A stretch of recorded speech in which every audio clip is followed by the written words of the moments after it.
Okay, hello, welcome to lecture the third, Hobbes's State of Nature. So in this lecture and the next couple, I'm going to be elaborating Hobbes's argument in a little bit more detail than I did in the last lecture. Remember that in the last lecture, I told you in overview form what Hobbes's basic position is. He's going to argue in Leviathan, let's imagine a world without a state, imagine yourself into this anarchical situation that he's going to call the state of nature.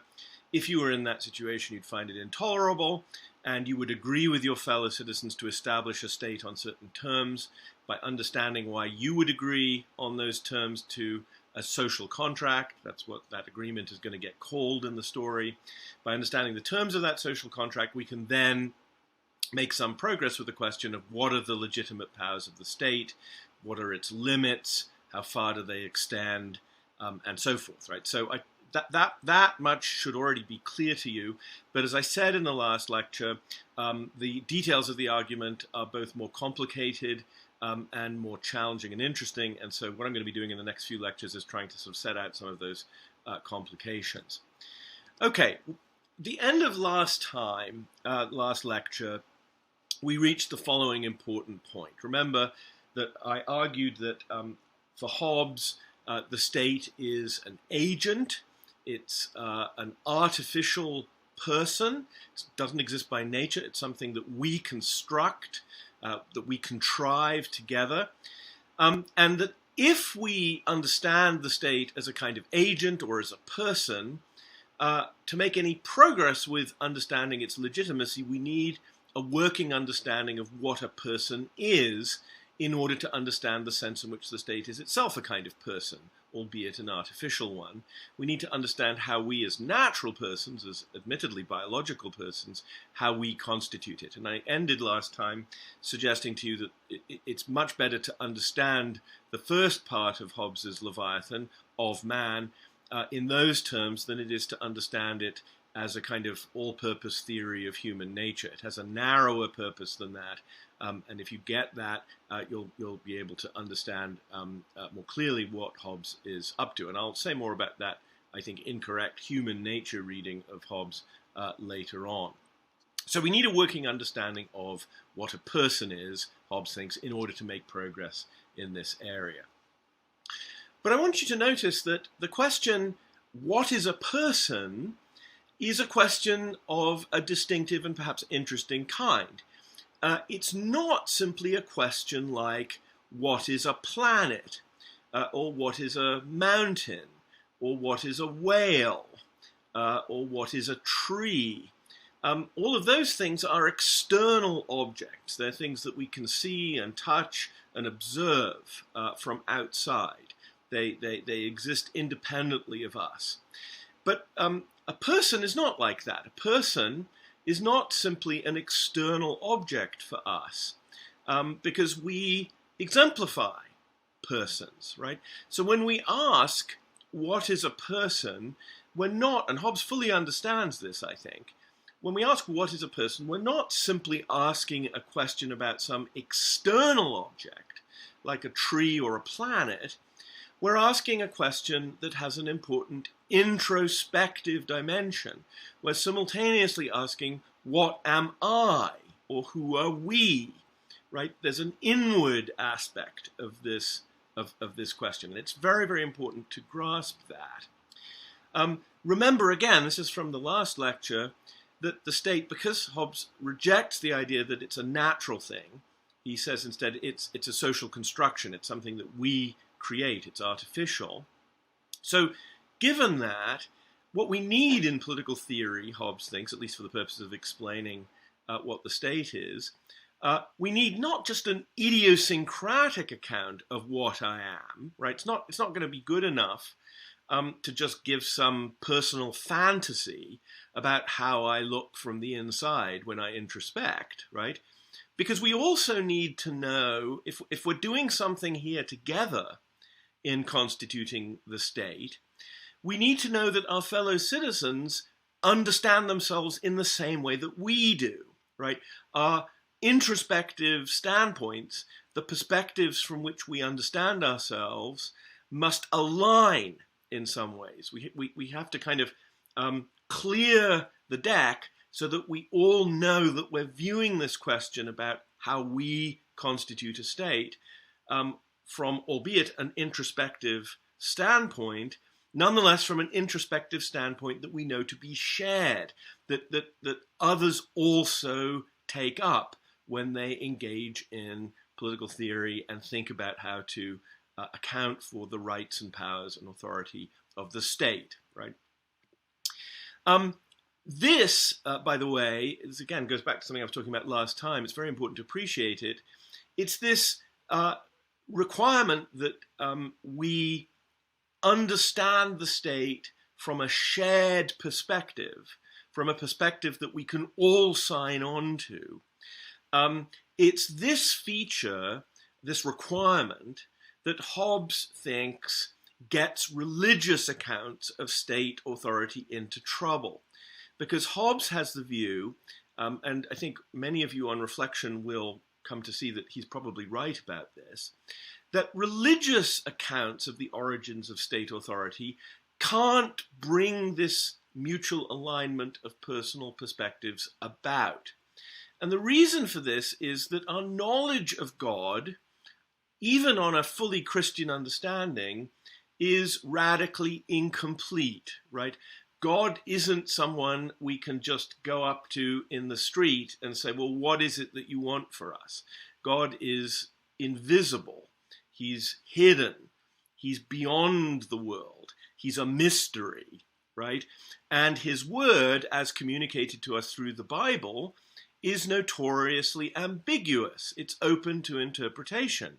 We can say, as for example the Protestant reformers did, that it's vital to look only at Scripture and be guided solely by Scripture, and that would be fine if Scripture were completely transparently clear. But it's not, and we all know this, right? We all know that different Christian denominations and different Christian individuals read Scripture in slightly different ways.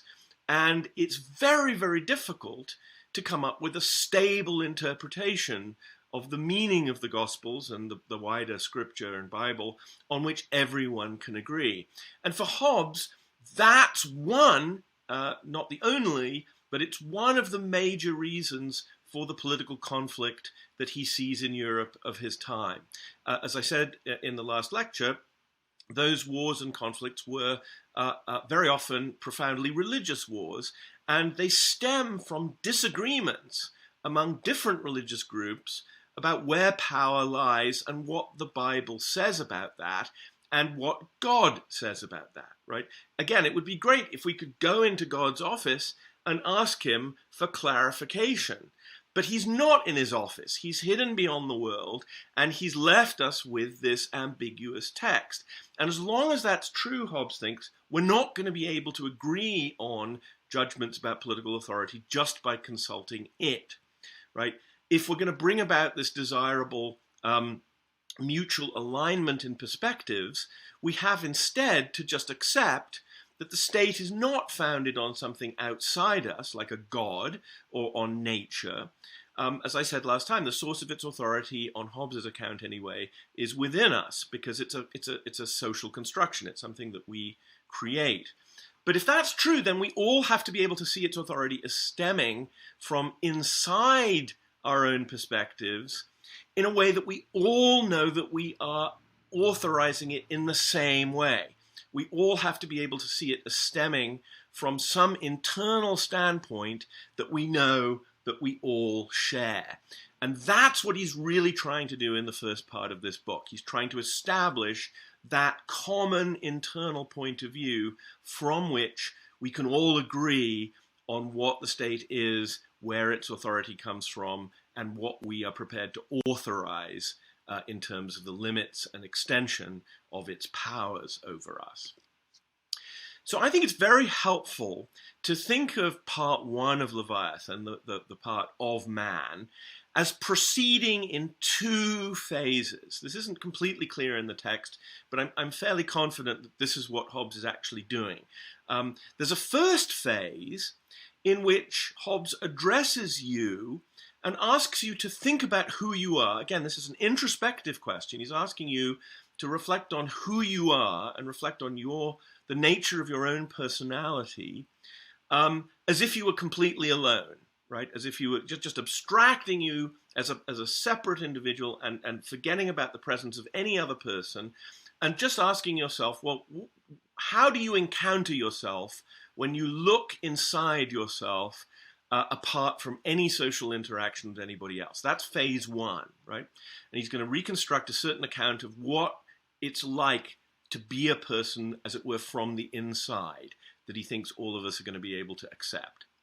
Then at phase two, and this is where we're going to get to the state of nature, he's going to say, given what we've established at phase one, given this account of what we all are prepared to agree we are from the inside, given our own internal point of view, and our common understanding of what we look like, as it were, as persons from the inside, how would then each of us view our relations to each other without a state? If we took up that internal point of view that's been established at phase one, and we understood ourselves in that way, if we then imagine that we're going to have to interact with other people who share that basic conception of who they are, but without a state, how would things be? And how would you react in that situation? And that's what the state of nature is going to be all about. It's asking you the question, well, given this common understanding of what it's like to be a person from the inside, if we postulate that you now have to interact with others who see themselves basically in that way, but without any state, in a completely anarchical situation, how would you behave and how would you conduct yourself? And that's then going to lead to the social contract. And what I'm going to do today is to review what I take to be phase one and two of this argument, and phase two will get us to where we really want to go here, which is Hobbes's account of the state of nature. So, what is phase one? What phase one attempts to do, I think, is to offer a series of working hypotheses intended to render to each other our inner lives mutually transparent. It's intended to give a kind of self-portrait that each of us, on reflection, might be prepared to accept as a reasonable account of how we experience ourselves from inside, so that having read this text, we're all in a position to say, yeah, I'm prepared to accept that's basically who I am as a person, right? And the idea here is to get all of his readers to agree that that's where we're all, as we put it today, coming from the inside. Okay, that's what phase one is about. Hobbes asks us as his readers to accept these working hypotheses as true by definition, right? He, as you know, and I'm not going to dwell on this, his ideal of science is logic and geometry, right? So you make definitions, you define things in words, you accept those as axioms, and then you make deductions from those axioms. And geometry is what he has in mind, right? Because it gives you certain knowledge, or certain truth, I should say. If you have a proof of a geometrical theorem, that the conclusion of that proof follows logically from its premises. And Hobbes is going to, for the most part, reason in that way. So when he offers these working hypotheses, he's asking you to accept them as true by definition. And you might ask, well, why should I accept these things as simply true by definition? If they're just stipulations, why should I buy into them? And that's a very good question to ask about Hobbes's argument, and I don't think the answer is, in fact, completely clear. But there is a hint at the very end of the introduction, which I think is extremely important, because that's the thing, that's the connective tissue between the stuff about the state being an artificial person, and part one of man. He wants to say the test is, can you, when you introspect honestly, can you reject these hypotheses, right? This is what he says at the end of the introduction. He says, he that is to govern a whole nation must read in himself not this or that particular man, but mankind, which though it be hard to do, harder to learn than any language or science. Yet when I shall have set down my own reading orderly and perspicuously, the pains left another, that's you, will be only to consider if he or she also not find the same in himself or herself. For this kind of doctrine admitteth of no other demonstration, right? So the test of his working hypotheses is a very intimate one. He's saying to you, be honest, I'm giving you these working hypotheses. Ask yourself, can you really reject these when you're honest about who you are, right? And this is, again, a purely introspective argument. He's not asking you to discuss this with anybody else. He's just asking you intimately to look inside yourself and see if these working hypotheses contradict anything that you find in introspection. That's the way he's proceeding here. And again, the aim here is to try to get each of us to see ourselves in the same way, such that we each know that everyone else is prepared to take the same view. And in that way, to make ourselves mutually transparent, in a way to make other people visible to us and intelligible to us through introspection of an inward kind, right? And as you know from hopefully having started to read into the book, the working hypotheses that Hobbes sets out in part 1 of his book give us a rigorously materialist self-portrait. Hobbes argues that we have to, if we're being honest, understand ourselves as being just physical beings. We're purely material things.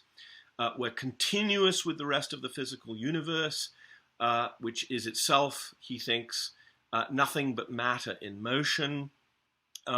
And we can and should think of ourselves as simply part of that larger panoply of material stuff. We have, yes, an interaction between ourselves and what's outside us, and that interaction is very often mediated by our sense perceptions. That's what mediates our relationship, our conscious relationship with what's outside us. So our awareness that there are trees and planets and the sea and the wind and people talking to us and all the rest of it, that all comes to us through some physical interaction with what's outside of us and various physical parts of us, our ears, our eyes, our nostrils, and so forth, that give us our sense impressions, right? And we need to understand, Hobbes thinks, our relationship with the rest of the physical universe as a series of transactions of outer and inner, and often those transactions between outside and inside are mediated through our sense impressions, through what we touch, what we hear, what we smell, and what we see, right? In taking this position, this is a bit of an aside, but I think it's important to notice it. In taking this rigorously materialist position, Hobbes is rejecting the view of his great French contemporary René Descartes, because Descartes took what is often referred to as a dualist view of this question, right? You've all heard the famous Cartesian Descartes slogan, cogito ergo sum. I think, therefore I am, right? What's important about that phrase in Descartes' philosophy is that Descartes wants to say that when we reflect introspectively, much as Hobbes is inviting you to do, when we reflect on ourselves introspectively, what we discover is that actually we're not physical at all. We're a thinking being, right? And his dualism consists in the idea that there are actually two kinds of things in the universe. There's physical stuff that can bump into each other and explode, right? And then there is mental stuff, which is non-material.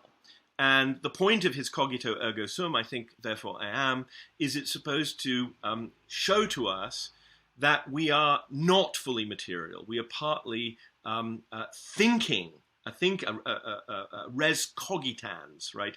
A thinking thing, and as thinking things, we are in part spiritual, we are in part non-physical, right?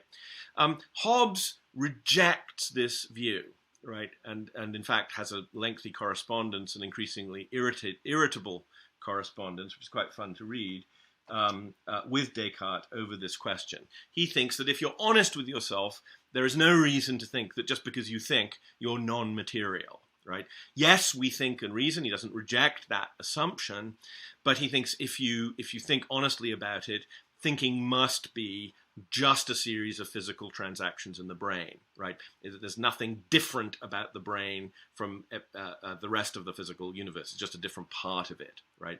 And in taking that view, of course, Hobbes is much more forward-looking in terms of our own understanding, because there are very few Cartesian dualists still around. If you want to do neuroscience in the 21st century, for the most part, you're going to be asked to accept Hobbes's materialist hypothesis. So in this respect, I think it's increasingly difficult for us to reject Hobbes's materialist picture of reasoning and of our place in the physical in the physical universe. That's at any rate where Hobbes is coming from.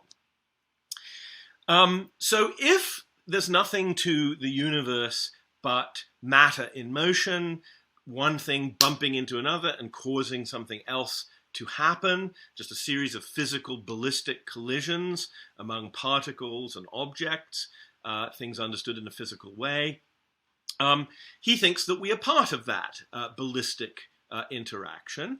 And so he contrasts in relation to ourselves what he calls external motions, things that happen, causal events that happen outside of ourselves and that may sometimes act on us, as when a bale of hay rolls down the hillside and bumps into our car, right? That's an external motion, a physical thing, the hay bale rolling down the hill, hitting our car, right? That's an external motion acting on us. And he contrasts those external physical transactions with the various still physical transactions that occur inside of us, and he calls these internal motions. And again, he wants to invite you to introspect and ask yourself, can you really reject the idea that what's going on when you think and act and perspire and get hot and cold, is there anything really going on here other than a series of physical but internal causal transactions?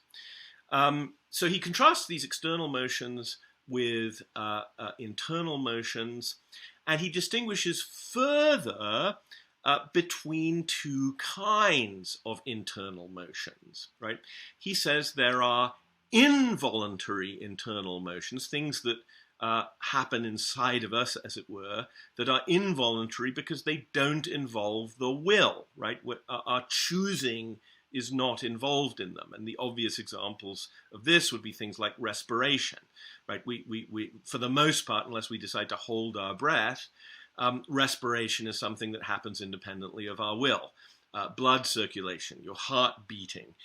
When we dream at night, right? We're not choosing anything. We're just, our brain is firing off in various ways, and we have, strange visions of being chased around the streets of Paris by a giant lobster, like Jean-Paul Sartre famously had. Or think of when we vomit, right? We go to the restaurant, we eat some dodgy fish, and then about 20 minutes later, we feel these sort of heaves in our stomach, and we vomit. We vomit out the meal. Sorry to be crude, right? But we don't choose that. It's just something that happens to us. But it happens to us physically inside us. It's not an external transaction, except insofar as the fish that we took in when we ate it was originally outside of us, right? So those are involuntary motions. They're involuntary internal motions, right? He distinguishes those involuntary internal motions that don't involve will and choice from those that are voluntary and therefore do involve will and choice. These internal voluntary motions are those that involve deliberation, choice, decision, emotional response, and these result, Hobbes thinks, in chosen actions, right? Deliberation, choice, decision, emotion, desire, these cause our actions as voluntary motions. And those voluntary internal motions that are caused by deliberation, choice, decision, and passion, those simply constitute for Hobbes what it is to be an agent who acts in the world, right? And that's how he understands voluntary internal motions. But remember, these are completely physical in nature. There's nothing non-material about any of this.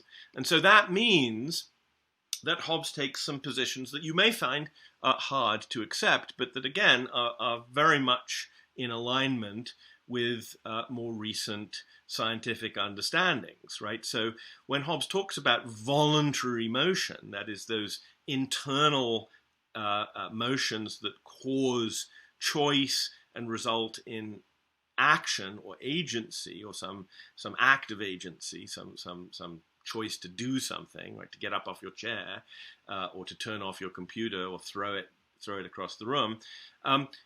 He's talking about choices and our will to act in various ways. Because he understands the world in this completely materialist, thoroughly deterministic, causal way, Hobbes insists that our wills are not free in the sense of uncaused, right? When we choose to murder somebody, or when we choose to throw a frisbee across the lawn with our friends, right? That action is just as much caused as the COVID virus coming into your body and infecting you. There's no deep difference between voluntary motions and all the other motions that happen and constitute the events of the universe. So Hobbes insists that we do not have free will in the sense of our actions being uncaused. All of our choices and actions, including our voluntary ones, are themselves caused. So our wills are themselves causal agents. They're caused by something, and they themselves have physical effects in the world.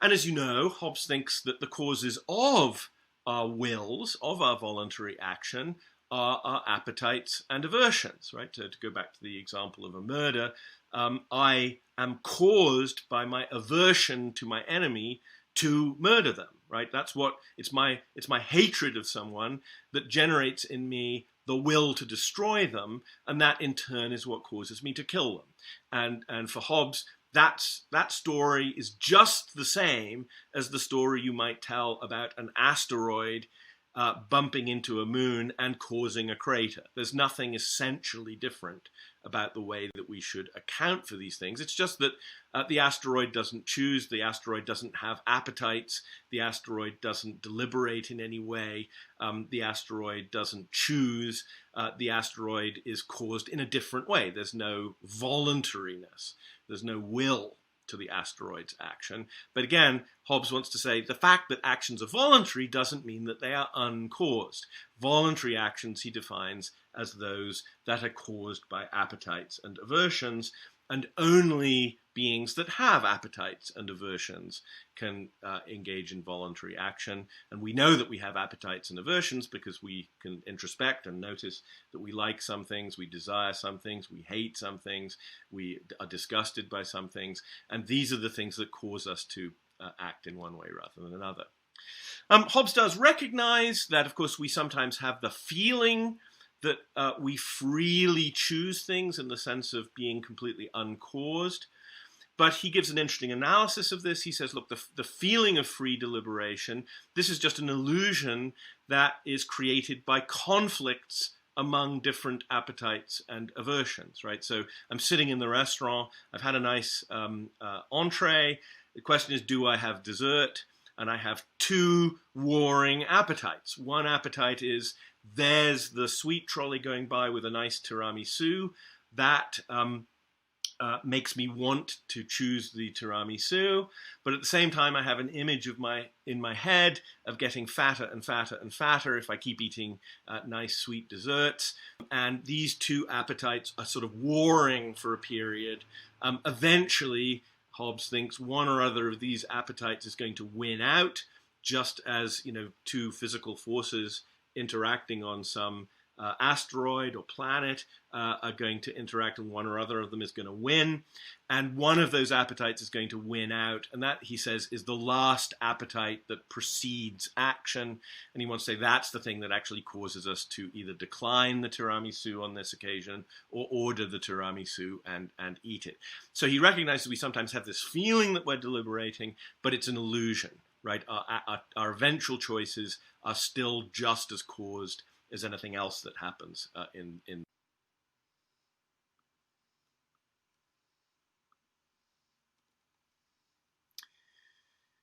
So in addition, Hobbes has an interesting account of the way in which, if you introspect, you will conclude that your own tendency to use language that expresses value judgments is itself caused within you.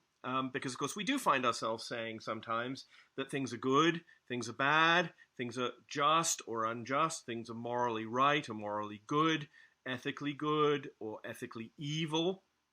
Hobbes thinks if you look into yourself and ask, well, why is it that on certain occasions you find yourself using that value language in which you praise some things and you denounce others, he's going to say, well, there's nothing in introspection that can possibly rule out my theory, which is that those forms of speech are themselves caused by your appetites and aversions. When I denounce something as bad or evil, it must reflect some underlying aversion that I have to it. When I praise something or admire something as good, it must be because I have some kind of attraction to it, some kind of appetite to it. So notice that included in this account is a story about how speech that expresses value judgments is itself caused by our underlying appetites and aversions. So when you put all of this together, what you find is that for Hobbes, introspection will tend to confirm that if we take my case, right, I'm motivated by my own appetites and aversions. That's what determines my will. That's what determines the structure of my deliberation. It's what determines my choices. My own appetites and aversions are specific to me, and they may differ from yours.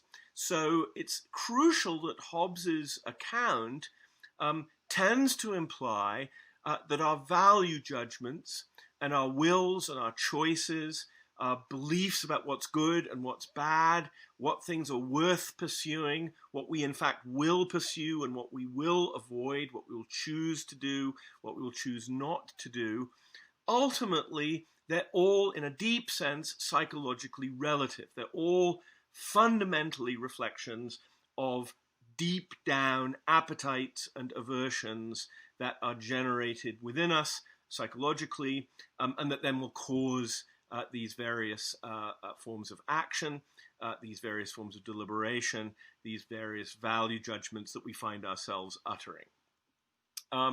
So this is super important for a reason I'll get to in a moment, because it implies, this is a central Hobbesian view, that our respective value judgments, our different value judgments across different individuals, and our choices and our wills will not automatically tend to align and be congruent and come into agreement. They will tend to conflict according as our appetites and aversions from one person to the next are themselves different. So you can't, for example, and I know this about myself if I'm honest, you can't argue me out of my value judgments, desires, and appetites and aversions. If I have a certain commitment to a particular value judgment, I think that certain forms of activity are good rather than bad, and you disagree with me, you can't mobilize your reason to argue me out of that, because in the end of the day, I'm caused to have that value judgment by appetites and aversions that happen in me, and I can't really control that. Nor, conversely, can I expect to change your value judgments, to change your will, just by using my reason to argue with you. Right? For Hobbes, trying to argue you out of your value judgments, your moral beliefs, your predispositions towards certain kinds of actions, makes about as much sense of me trying to argue you out of your taste for strawberry ice cream. If you just don't like strawberry ice cream, there's not in the end very much I can do to convince you that you should alter your tastes, because your tastes are just psychological happenings and you can't ultimately control them. If you just don't like strawberry ice cream, that's an end to it. That doesn't mean that reason can do absolutely nothing in this area. As you know, Hobbes spends a considerable amount of time in part 1 of Leviathan taxonomizing different kinds of appetites and aversions. And he does this by combining them together in various quite ingenious ways.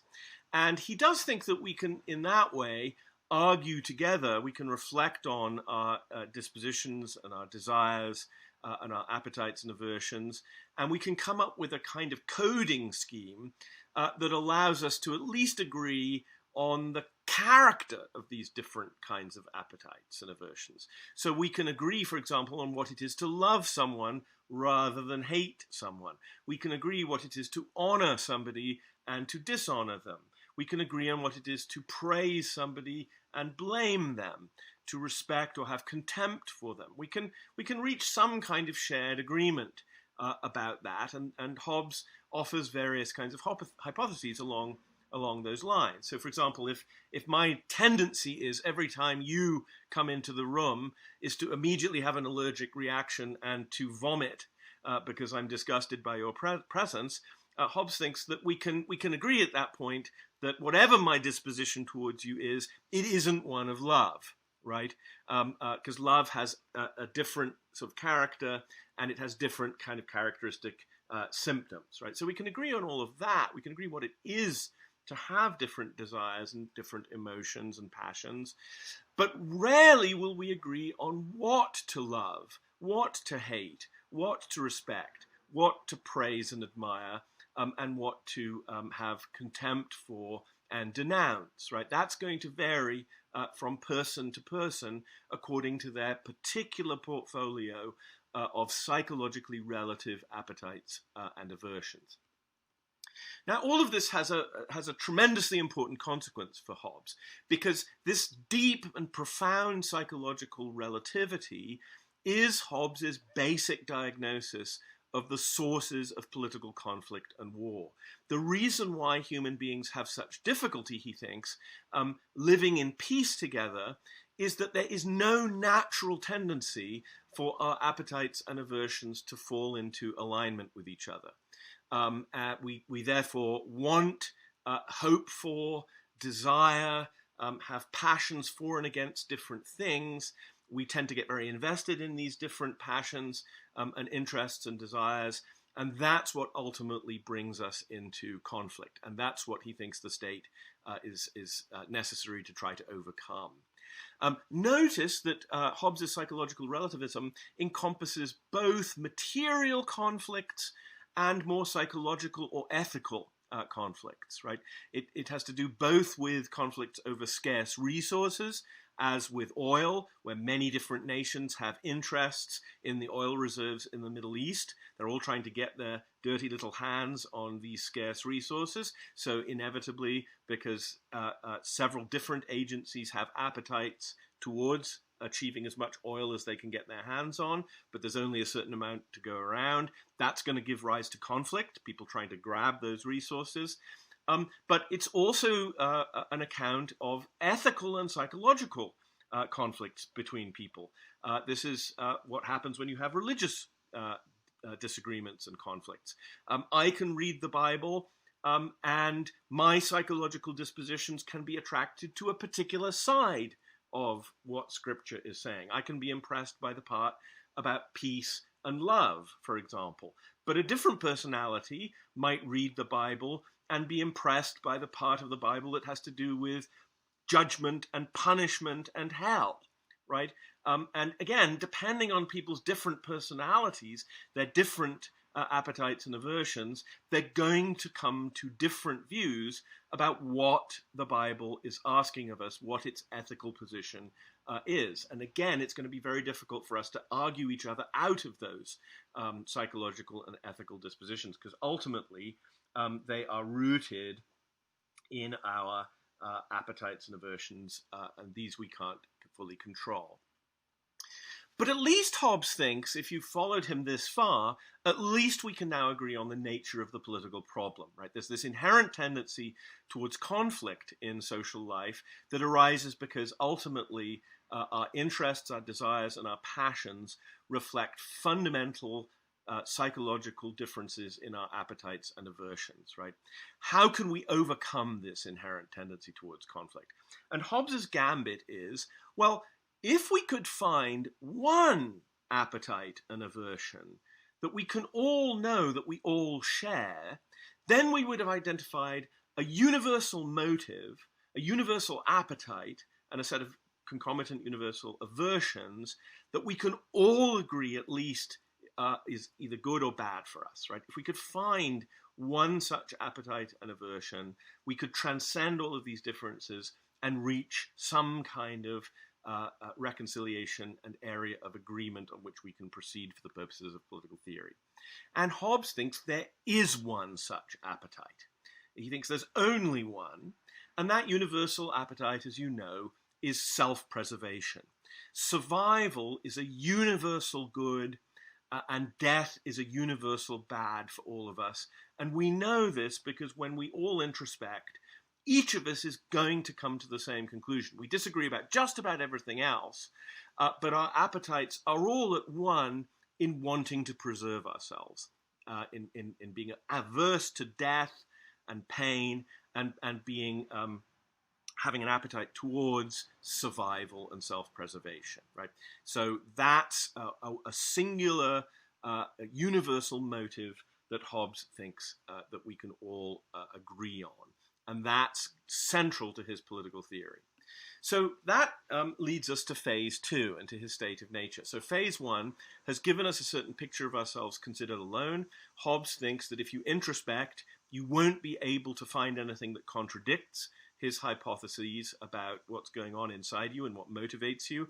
And if you're prepared to grant him that, say that there's nothing that contradicts honest introspection here, you can proceed to phase 2, at which Hobbes is saying, well, given that picture of who you are introspectively, how should you view your relations to others who see themselves in the same way if we make the special assumption that you had to interact with them and they with you in a situation of anarchy, with no state to rule us, in, as Hobbes puts it, as you know, in a state of nature? What would things look like then? And of course, Hobbes's famous answer, as you know, is that in a state of nature, human life would be nasty, brutish, and short. But notice, I want to emphasize this, this is not because Hobbes thinks that people are nasty, right? There's a kind of crude interpretation of Hobbes that says human nature is by nature shitty, right? We're just assholes. And because we're naturally assholes, we need to be kind of disciplined and brought into line. That's not completely inconsistent with his texts, but it results in a very crude and not very interesting view. I think his view is actually much more sophisticated than that. And it doesn't turn on the assumption that human beings are inherently nasty and disposed towards cruelty and evil. The problem for him is rather structural. Even if you're a super nice person, kind, loving, disposed in all the right directions, the structure of the state of nature, the structure of anarchy, Hobbes thinks, is such that you would be compelled by that structure. Again, notice the emphasis on causality here. You wouldn't have any real choice about it. You would be forced by circumstance to behave in a nasty way. And that has to do with the structure of the situation you'd find yourself in. It doesn't reflect something about your particular personality. So let's look at Hobbes' state of nature in some detail then. So what does Hobbes think that an anarchical situation without the state would be like, in which you had to interact with everybody else without the state? First of all, he says, there would be a rough equality of power, right? Yes, some of us are stronger and weaker than others, But he says we all have intelligence, and that enables us to kind of even up the scales in some cases, because we can, even if I'm weaker than you, I can perhaps trap you by some machination into falling into a hole in the ground, right? And if you sum it all up, Hobbes thinks that actually, roughly speaking, no one human being on average is so much more powerful over any other that they can completely subjugate everybody else. So we're roughly equal in power, Hobbes thinks. He thinks that in the state of nature, there would be a scarcity of resources. We would constantly be struggling for control over things that different people want, but where there's a relative scarcity of those things relative to those wants. So you and I may both be desperately hungry. There may be one apple on the tree. If we both arrive at the tree at the first time, at the same time, we're going to come into conflict over who gets the apple. Everyone's overriding motive would be to preserve themselves. They would be desperate to keep themselves alive. He thinks that would be your overriding motive in a state of nature.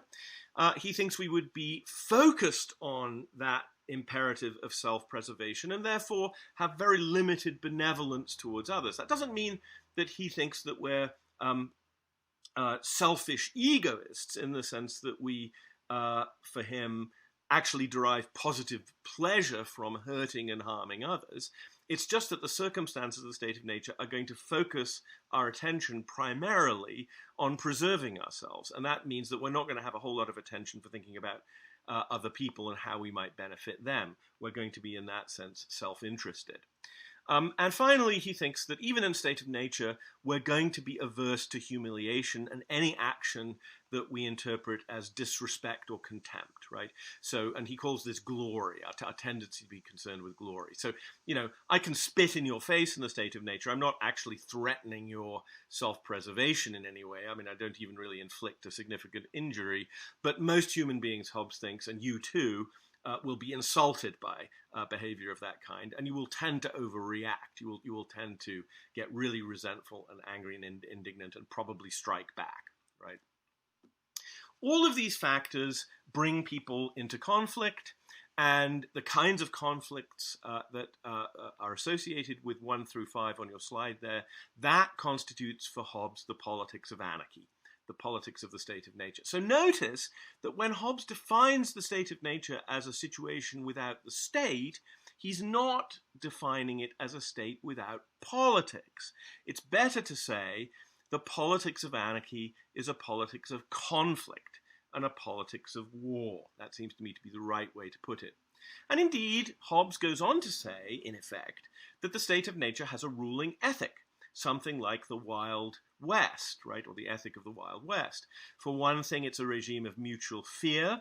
We would, over time, know yourself to be united with everybody else in an attitude of mutual suspicion and anxiety about other people's intentions. And that would be so regardless of your personality. In other situations, you might be a perfectly nice, kind, generous, liberal-minded sort of person. But in a situation of anarchy, where it's every person for themselves, there's scarcity of resources, there are these pissing contests over honor and so forth, you would become very standoffish towards others and very, very fearful of them, even if that's not your natural personality. As I've said, it's a regime of vainglory and honor. Again, that resonates with most cowboy movies we've seen. Spite, insult, envy, these are motives that are going to be quite prevalent and important. But, and this is where we come to the really important final point, which will transition us into the next lecture, it is, interestingly enough for Hobbes, a regime of universal natural rights. And that's a very important sense in which it has a ruling ethic, because he thinks that under the conditions of anarchy in the state of nature, each person, each of you, if you were in that situation, would assert the right to self-preservation, because that's your overriding appetite. That's the one thing everyone would agree is ethically right, that I have an entitlement to do what I can to survive, right?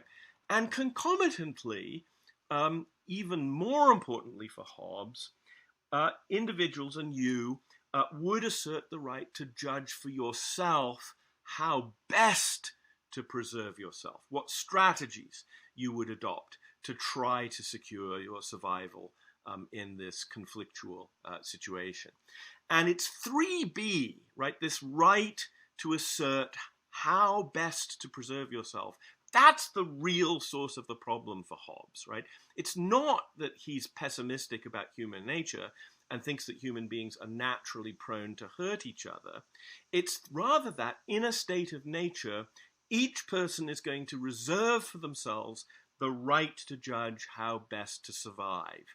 And if that's generalized and everybody takes up that sort of standpoint, then they will inevitably come into profound and deep and endemic conflict with each other. It will be, as he describes it, a war of all against all, right? So to give you an idea of what Hobbes has in mind here, imagine yourself in the state of nature. You come into my vision, you're behind a bush, I hear you hammering something, you seem to be doing something, I'm not sure what you're doing, right? And I worry, is he building a weapon, right? Are you putting together a bow and arrow? Have you seen me? Are you quickly trying to put together some weapon that you intend to use to take me out because you regard me as a threat, right? Because you have a right to decide that killing me is actually the best way for you to preserve yourself, right? That's 3b in action, right? By the same token, in making that judgment of you, I am saying the same thing. I'm saying, well, you have a right to judge how best to preserve yourself, and I have a right to make the same judgment, and I'm not sure what this means. So maybe I'm going to take you out in advance, because I don't know that you're not going to jump from behind the bush and take me out immediately. So maybe it makes sense for me to preserve myself. My best strategy is to take you out preemptively first, right? And if everybody reserves that right, everybody knows that they reserve that right, and the result will be that all of us will be constantly dominated by this predisposition towards mutual fear, preemptive strikes, and conflict. And that's the source of the problem. And I'll say more about this at the start of the next lecture, but that's enough for now because I've run out of time. But thank you very much. I'll see you very shortly. But that's got the main point, I hope, out. And if you have questions, of course, please get in touch with me, and I will try to clarify. Okay, good luck. See you very shortly.